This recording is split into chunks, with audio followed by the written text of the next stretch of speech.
Hello and welcome to What's Up with Dr. A. Nathan Young. I'm really excited, and the reason why is because everywhere I go, you guys are telling me how much this ministry is blessing you. I want you to know that I really appreciate hearing the feedback. We had no idea when we started this how God was going to use it in the lives of people all across the region. All we knew was that God had given us a vision and we were following his plan for this ministry. We love to hear your feedback. So when you get a chance, drop us a card in the mail letting us know what this ministry is doing in your life.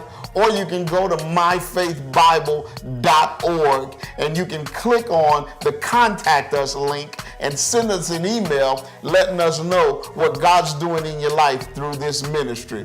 While you're there, don't forget that the way we sustain this ministry is through your support. So click on the giving tab, go to TV ministry, and support this vital ministry. You can also mail your support in to 1148 North Columbia Street, Covington, Louisiana, 70433. For right now, let's go into our 1045 service at our Covington campus. And I know that God's going to meet you there and you're going to be blessed as a result of it. So I'll see you in 26 minutes. We are wrapping up a series that's called Level Up. And I don't know about you, but I've really enjoyed this series. It's been good for me. I've learned and I've grown through it. And today we're wrapping it up by something. Listen, if you don't get this, for some of you, your 2019 isn't going to be any different than your 2018. And the reason why is because you will chase after everything else and skip this one thing. Not realizing that the reason why everything else is not coming together like you need it to come together is because you don't have this one thing. This thing that I want to talk to you today about is called character. Character. So let me start off this way by asking you, what's your name? What's your name? My name is Alfred Nathaniel Young III. That was the name given to me by birth. What's your name? Jimmy Johnson. Jimmy Johnson. What's your name? Robert Mitchell. What's your name? Kenita Johnson. What's your name? Tanisha Rochelle. Tanisha Rochelle Nix. Why I got to be all that?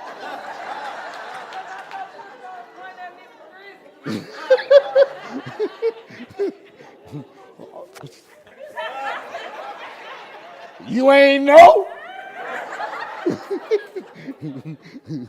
What's your name? You. Duke. What is it? Clarence Overton III. What's your name? You. Right here with the baby. Delissa Penn. Understand, though, when I say what's your name, and I'm not going to go back through that this time. Because when I say what's your name, I don't mean what's your birth name. What I mean is, if your character gave you your name, what would your name be? See, because in the Bible, names actually meant something.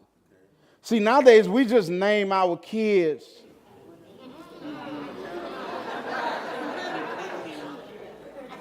whatever sounds good to us at the moment. You know, Jay and Bay named their kid Blue Ivy. Kanye West named his kid North, so that his full name is Northwest.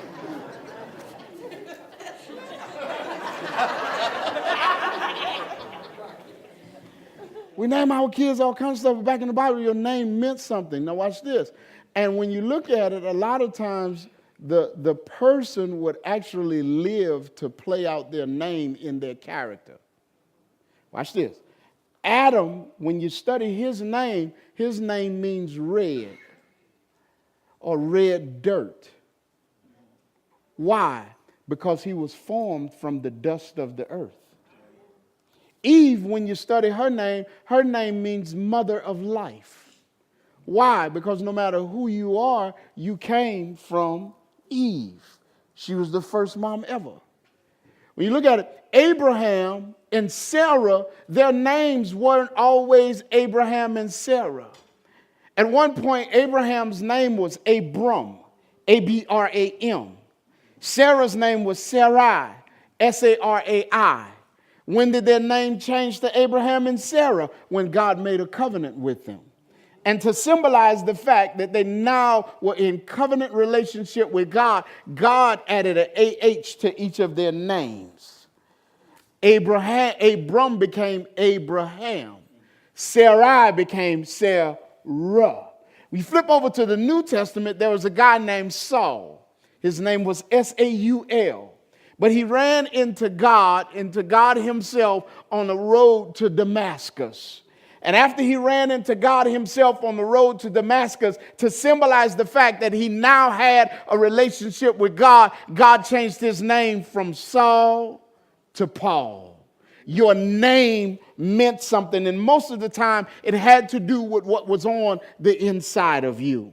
So when I ask you today, what is your name? I don't mean what's your birth name. I'm saying if your character gave you your name, what would your name be? For some of us, our name might be John. But when you examine our character, our real name is Thief. For others of us, our name might be Susie. But when you examine our character, our real name is Gossip. For other people, your name might be Mary, but when you examine your character, your real name is Shopaholic. Somebody's name might be Tom, but when you examine your character, your real name is he who is absolutely in love with football more than anything else. What is your name? What does your character say your name is? Character is important. Now, I want you to get this. Don't confuse reputation with character. They're two different things. And a lot of times where we get messed up is we confuse reputation with character. Reputation is who people know me as. In other words, what I'm known for by people. But my character is who I really am. My reputation is who I am when everybody's watching. My character is who I am when absolutely nobody is watching. It's who God knows I am. We've been on this fast, and, you'd like to think that because I'm a pastor, I got the spiritual stuff down pat. But I got to let you know, if you're looking for that in the pastor, somebody who got the spiritual stuff down pat, let me just tell you, I love you, but I'm probably not the pastor you want. So our first time guest, if you came looking for a church that had a pastor who had it all together spiritually and never struggled spiritually and, walked the fine line all the time, we love you, but this is probably not the place for you. I got issues, man. We're doing this fast, and, the other night I came home, and as soon as I walked in the door, the smell hit me. Now, my son, CJ, he can cook, man. I mean, the boy gets down. He can cook. I walk in the house, and I'm doing all fruits and vegetables. Well, I walk in the house, and boom, whew. So I follow my nose straight to the kitchen. Guess what he had just got through cooking? Nope. Even worse, fried pork chops. Oh! Meet us in the dying hour. These and all other blessings we ask in your darling son Jesus' name. Ooh. So I'm like, nope, I'm not going to do it. The Lord say, your boy's here, your wife here, you the man of the house, you the leader. you the pastor of your home before you pastor anywhere else. You got to set the example. I say, you know what? You're right, Lord. I'm not going to do it. But then everybody left.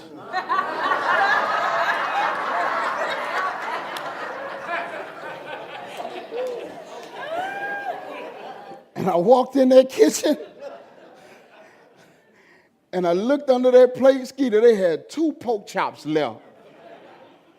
Satan said, get you one. Ain't nobody gonna know it. I said, they all gonna know it because when they come back, they had 2 pork chops. And now they got 1. He said, well, they ain't gonna know, just break you off a little piece off the corner. You could chew it and spit it out, so it ain't like you ate it.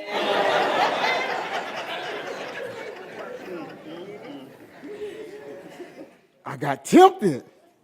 And I said, no, I ain't gonna do it. And then I turned around and looked on the other countertop. Joyce had just bought a brand new bag of fresh bunny bread. Y'all ever had a fried pork chop with some ketchup on bunny bread? Oh! Fresh bunny bread. It took everything I had in me not to do it. Something said, they not here, but the Lord is. And even if they don't know, God's gonna know.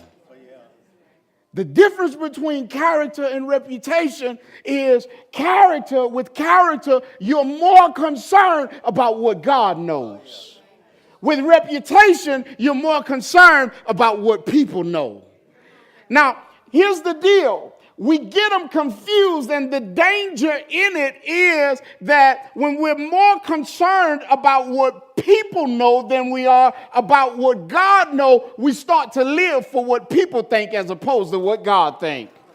And now we're living for being for people who can't bless us, who can't make a difference for us, who can't intercede for us, who can do absolutely nothing in our lives. That's why we got to make sure we live for character and not reputation. Here's the other thing. If you live for reputation instead of character, sometimes because of character, God's going to call you to do something that's unpopular with people. And if you live for reputation, you'll go with what people say over what God says. You got to live for character. Why else is character important, Pastor? Here's the reason why character is important. Because character is like, whether it's good or bad, it's like an infection. It affects and infects everybody it comes into contact with. That's why you got to watch the company you keep. Come on, somebody. Buckle up. That's why you got to watch the company your kids keep. Come on. And that's family included. Because a whole lot of my bad character, I didn't learn it at the schoolhouse. I didn't learn it on the playground. I learned it from family. I learned it from my uncles and my cousins and everybody else. Watch this. You wondering where your kids got it from. You talking about they got it off the playground. No, they brought it to the playground. And watch this. For some of us, our kids got it from us. Where they learn to lie like that? From you. Mama, that's the bill collector. Tell him I ain't home.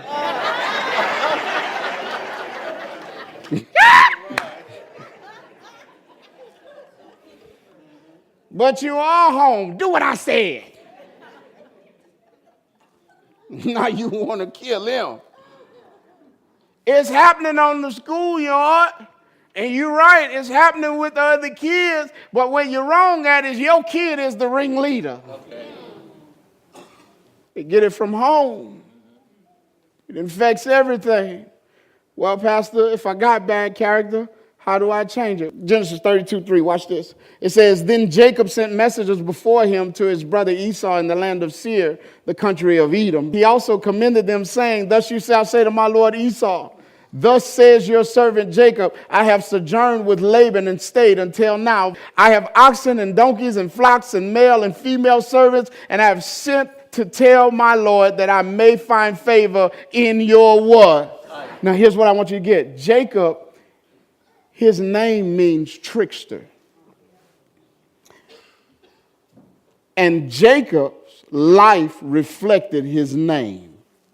Even from birth, while he was being born, the Bible says that he was grabbing at his brother's heel because he wanted to be born first. And then as they grew up, at one point, the Bible says that it was customary for the father to give the oldest son his covenant blessing before he died. Jacob was a trickster who desired to be first. And so what he did was he dressed up like his brother Esau, who was the oldest. His father was blind, and he went in and tricked his father into giving him Esau's blessing. Another thing he did was Esau got hungry one day, and he tricked Esau out of his birthright as the firstborn son. But Jacob wasn't through. Esau got mad at him and wanted to kill him, so Jacob had to run and live with his uncle Laban. So he ran and lived with his uncle Laban, and Jacob ended up tricking him too. His life was marked by his character. He was a trickster. Now let me clear this up. There's a difference between a mistake and character. See, because we have people in our lives who make mistakes. And if they make a mistake, we assign it to their character. But just because someone makes a mistake, they can make a mistake out of character.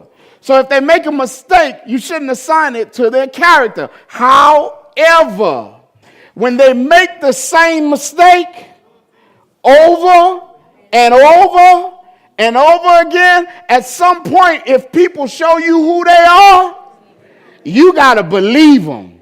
Because if a dog bites me, I can say that fool just bit me. But if I put my hand back in front of his mouth and he bites me again, I can't say that fool bit me. I got to say he just bit a fool. Because he showed me his propensity to bite. And if I keep putting my hand up to his mouth, he not the fool, he just biting the fool. There's a difference. You got to know the difference. So, Pastor, if I got bad character, how do I change it? First of all, look at what Jacob did. Here's what's going on. He's ready to go back home.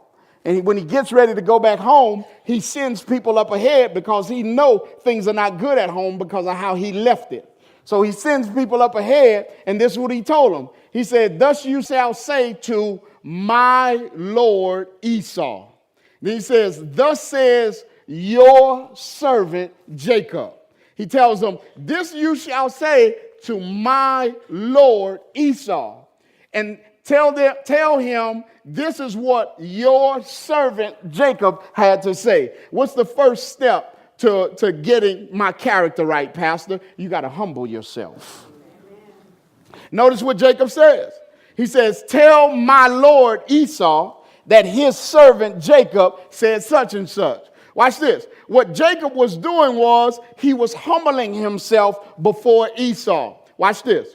Most of the time, bad character can be ascribed to a me first attitude. It's pride. It's pride played out in your life. It's pride played out in our lives. How so? It's a Jacob syndrome. What's a Jacob syndrome? Where we get to the place where we think we are more important than anybody else. That's why, parents, you got to teach your kids not that they are not that important. That they are not more important than anybody else. Why you say that, Pastor? Because most of the time, bad character that they exhibit comes from the idea that they're the most important person in the world. And who teaches it to them? You do. How, Pastor? By teaching them that they ought to get everything they want. By teaching them that they ought to be waited on hand and foot. Come here, mama. Stop bringing that boy his plate.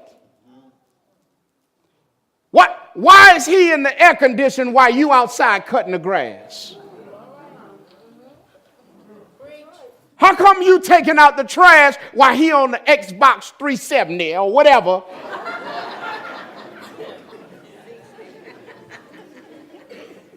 You're waiting on him hand and foot. And what you're teaching him is the world got to serve him. And so don't be surprised when you see that played out in his life. Make him work. Make him work for what, Pastor? For everything. You want it, you got to earn it.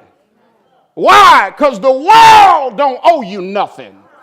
And the world ain't going to give you nothing. And the only thing you get in life is what you work for.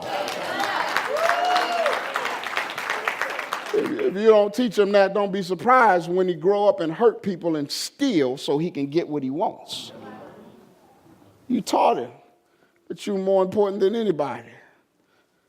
You got to teach him otherwise.